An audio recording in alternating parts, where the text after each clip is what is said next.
G'day everyone, Daniel Anderson here. Welcome to this episode where it's a little bit of a follow-on from a previous video that I've done all around where your files are uploaded to through Microsoft Forms. So as we know, with Microsoft Forms, you can add a type of question in there that allows the end user to be able to upload files.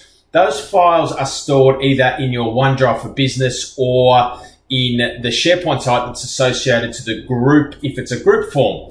But the question came up in a comment of in relation to the group forms, does the user that's submitting the form need permission to the group site to be able to upload those files? So we're going to jump in and take a look at that in this video. So as you can see on the screen here, we've got a brand new SharePoint site, group connected site. It's a private group, AU Sales.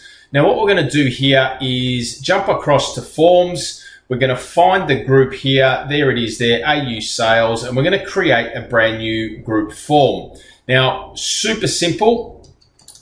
Let's just call it AU Sales Forms. Let's just add a choice column. Pick an option. We'll just pop in a couple of options here.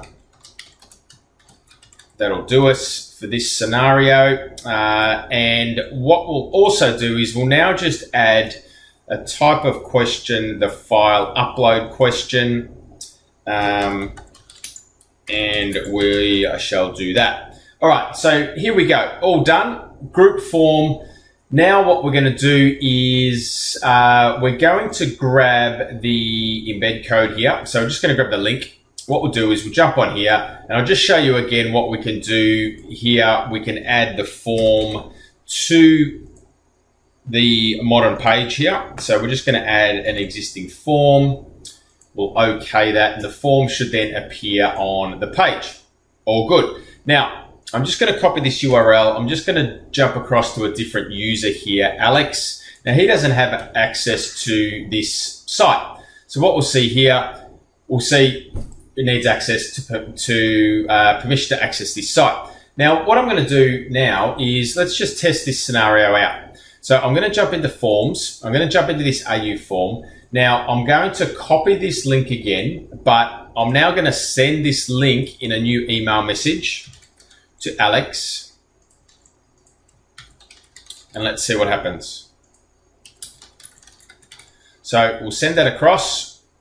Alex will now receive an email. There it is. And what he's going to do, let's open that form up and let's pick an option. Let's upload a file now, and we'll upload this one and let's submit that form. And then what we're going to do is we're going to jump across to the site.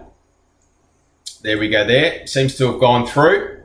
And let's now have a look at this. So we can see here, we've got one response. We can see who the response is from. There's the response from Alex. Now let's jump into the site.